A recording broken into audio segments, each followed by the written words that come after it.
Olá, meus caros. Hoje nós vamos conversar sobre um assunto diferente, mas que está cada vez mais vivo por aí, né? Que é a questão do home office. Home office é aquela pessoa que trabalha em casa, né? Então, hoje a gente vai falar um pouquinho disso. Antes de falar do assunto central, eu quero mandar um abraço para mais uma pessoa que tem assistido os nossos vídeos, que é o Eduardo Martins, lá do Belém do Pará. Eduardo, obrigado pela audiência, viu? A gente fica muito feliz de saber que vocês estão aproveitando os vídeos. Bom, olha só, a gente vai então, como eu estava dizendo, falar sobre essa questão do home office e especificamente nós vamos falar hoje sobre como evitar ou como tratar a questão do passivo trabalhista que eventualmente o home office pode trazer. Vamos lá, vamos tentar ver se a gente consegue bater um papo sobre essa questão e você vai formando a tua opinião a respeito. As empresas, de uma maneira em geral, especialmente talvez alimentadas pela questão da internet, né, estão começando a descobrir, na verdade, começando talvez não seja o termo, mas muita gente já vem usando há algum tempo e hoje em dia cada vez mais está olhando para a possibilidade dos seus funcionários ou dos seus trabalhadores ou dos seus prestadores de serviço trabalharem em casa e não na empresa. Então, por exemplo, eu poderia, ao invés de vir aqui para Sevilha todo dia, dar meu expediente aqui na Sevilha, eu eventualmente poderia ficar lá na minha casa trabalhando no mesmo expediente. Então, se eu trabalho 8 horas por dia aqui na Sevilha, eu posso fazer um acordo com essa empresa e falar, olha, Sevilha, quer saber, eu vou lá para minha casa e dou os meus expedientes de 8 horas lá, eventualmente venho para cá para o escritório de vez em quando para fazer meu trabalho e tudo mais. Então, esse é o tal do home office. Eu continuo exercendo o meu trabalho, mas ao invés de vir todo dia aqui para a empresa, eu fico em casa a maior parte do tempo ou o tempo todo. Isso, como eu disse, por conta da tecnologia, está cada vez mais fácil, cada vez mais possível, né? Eu posso estar lá em casa como se eu estivesse aqui, interagindo com o restante da minha equipe e tal.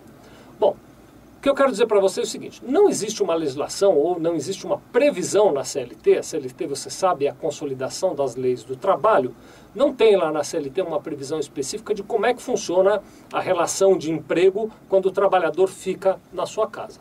Então, como não tem esta previsão, até porque trata-se de uma coisa relativamente moderna, esse conceito do home office, a gente não tem uma fundamentação muito clara, baseada na lei, de quais são os riscos ou de como é que você deve fazer para evitar passivos trabalhistas. O que eu quero dizer a você é o seguinte, aqui é de entendimento geral que as regras que se aplicam ao trabalhador que fica o dia inteiro aqui na empresa e as regras que vão se aplicar a mim, que não fico o dia inteiro aqui na minha empresa, que trabalho lá de casa, deveriam ser as mesmas. O que eu estou querendo dizer com isso? Estou querendo dizer o seguinte, que para determinar se essa pessoa que trabalha em casa é ou não funcionária da minha empresa, a gente aplica os mesmos critérios que se aplicariam para um funcionário que trabalha fisicamente aqui. Quais são esses critérios? Vou falar dos 4 principais critérios que estão envolvidos nisso aqui. Vou até olhar a minha colinha. Toda vez que eu vou falar disso eu esqueço algum, então eu já até fiz uma colinha para não esquecer. Olha, o primeiro critério é subordinação. Se aquele trabalhador ou aquele prestador de serviço não vem aqui, trabalha na casa dele, mas continua subordinado à hierarquia dessa empresa, ele tem um primeiro passo no sentido de ser funcionário da empresa mesmo trabalhando em casa. O segundo critério é a questão da habitualidade. Se ele presta esse serviço da casa dele constantemente, todos os dias, permanentemente, ele deu um segundo passo para formalizar a característica de funcionário. A terceira característica que a gente vai falar é da dependência econômica. Se ele trabalha para essa empresa e depende financeiramente da remuneração dessa empresa para sobreviver, ele deu mais um passo em relação à questão do vínculo empregatício. Você vai dizer, mas sempre que trabalha depende. Pois é, mas ele pode ter vários clientes para os quais ele presta serviço. Essa é uma situação. Ou ele pode prestar serviço apenas para a minha empresa, ou 80% do rendimento dele vem da minha empresa. Então ele tem uma dependência econômica mais forte. E, por fim, a questão da pessoalidade. Ele trabalha na casa dele, mas eu faço questão que seja ele sempre a fazer aquele trabalho. Eu não permito que ele delegue aquele trabalho para um primo, para um irmão, para um amigo ou para um terceiro qualquer. Então, quando tem essas características, mesmo trabalhando em casa, ele é funcionário dessa empresa e deve ser registrado na carteira de trabalho como qualquer outro. Bom, muito bem. Então, ele tem as características, vai trabalhar em casa, mas ele deve ser registrado como funcionário dessa empresa. Aí o contrato de prestação de serviços, o contrato de trabalho, melhor dizendo, tem que prever essa condição, que ele vai trabalhar na casa dele, e a gente entra então num outro aspecto um pouco complicado nessa questão do home office, que é a questão da jornada de trabalho. Bom, a legislação, como ele é funcionário, e como eu já disse, você não tem uma legislação específica para um home office, então nós vamos ter que aplicar a legislação dos funcionários em geral, que é uma jornada máxima de 44 horas semanais. Ele vai trabalhar na casa dele, mas ele tem que fazer essas 44 horas semanais. Se houver mecanismos de controle de horário, esses mecanismos têm que somar no máximo 44 horas semanais. O que ele fizer a mais do que isso, vira hora extra.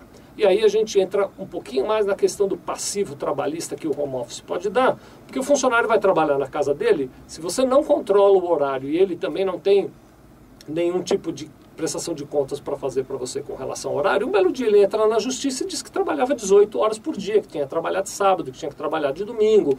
Então, a partir daí, você fica sujeito a uma exposição maior. É importante que você tenha no funcionário que faz home office algum mecanismo de controle do horário de trabalho. Seja papeleta de serviço externo, seja algum software que faça isso, de alguma maneira você tem que demonstrar que ele não excedia as 44 horas semanais ou que quando ele excedia, você pagou as horas extras relativas a essa questão do trabalho na sua casa.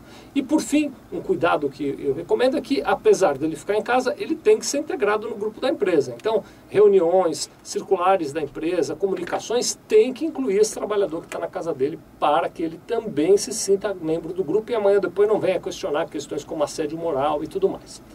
Para o outro lado, aquela questão do trabalhador que está sendo convidado a trabalhar em casa ou que até mesmo está querendo sugerir lá na empresa para trabalhar em casa, ele também precisa se postar profissionalmente, precisa ter em mente que ele será cobrado em relação à produtividade, a mostrar resultados, enfim, o desempenho dele em casa deveria ser igual ou melhor do que o desempenho de alguém que está na empresa. Então, enfim, essa questão do home office, para resumir, não tem uma legislação específica.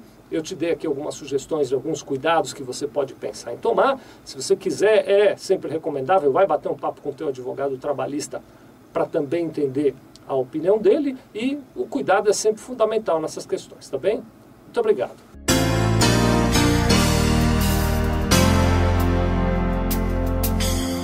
Sevilha Contabilidade. Nós vendemos tranquilidade.